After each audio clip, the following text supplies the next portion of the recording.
All right, so I had to run to Dumpy Ford to pick up timing chain parts for a Ford 5.4, and Caleb has basically most of this back together, and it looks really good. On the other side, I expected that. With it, but we're pretty close on that side. So fan, radiator, AC condenser, trans cooler was not damaged, so we reused it.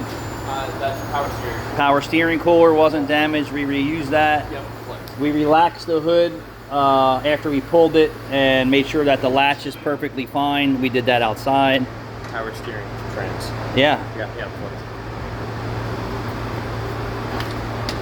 And this we're pretty close to. When I started, this was completely folded in. Yeah, I told him we were just going to go in there and just reshape that. Yeah. So I'm going to knock this down a little bit, try to pull this out forward just a little bit more, and we should be. Well, use a block of wood on the outside, turn the wheel, and just take the hammer and bang that corner out. Well, so that's what I was doing. It was, and I grabbed. You wouldn't believe what this cost from the dealer. $650. Yeah, that was for about my guess. That's crazy. No, it's absolutely obnoxious. They want it for a used one. The lowest price was $350. I was about to say $400. The highest price was $450 or so for used. Was that crazy? This was an expensive job for this light hit. Yeah. And ridiculously expensive job. Yeah. And if we would have did it 100% and the customer didn't want it 100% because it's their work van, and you know they still want some type of image, but the stuff that we're not fixing they were okay with. Like don't paint and blend the fender. Don't make the hood perfect with PDR.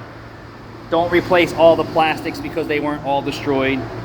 And don't replace the grill, and they were okay with that a little bit, and they said if it bothers them they'll come back and have us replace it. Yeah. You got plenty of clearance between the front of the motor now? What I've seen, yeah. Everything looks perfect. Yeah. Like if you look at where this is and all this lines up, everything looks great. I had a little bit of a hard time getting this on. I had to reach this hole out. I seen that we should have pulled that a little bit more, but that's not changing really much of anything. No. I mean, if we wanted to, we could still pull it. Shape this piece more if we need to, but it's not doing anything. Yeah. Well, and then this goes up to here, so we have to bend both, and it's just. But this is not frame damage. Frame is here. This is just rad support stuff. Chassis, not anything structural. So we're almost done, and I'm pleased with pleased with the way that it's coming out.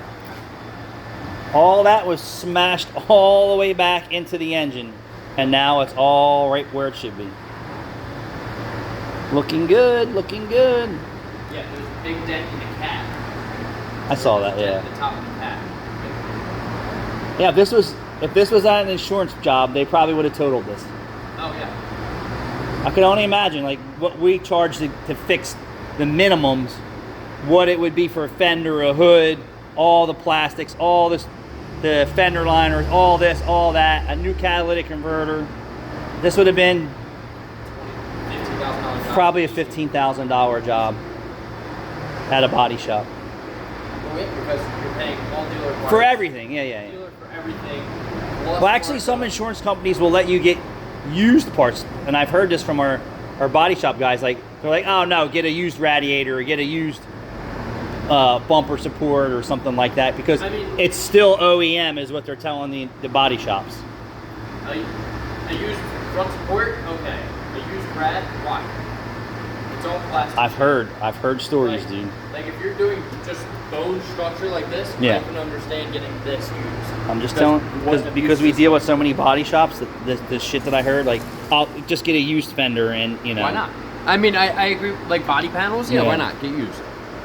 As long as it's not rusted out or completely destroyed. Yeah. Like if it's got a. And then I was telling Caleb, how do you get cigarette butts? It's got to be guys on the job site that don't want to leave cigarette butts at the customer house, which is. That's a good way to burn your van down. Nah, I'm sure they're putting them out before they throw them up there. All right, thanks for watching.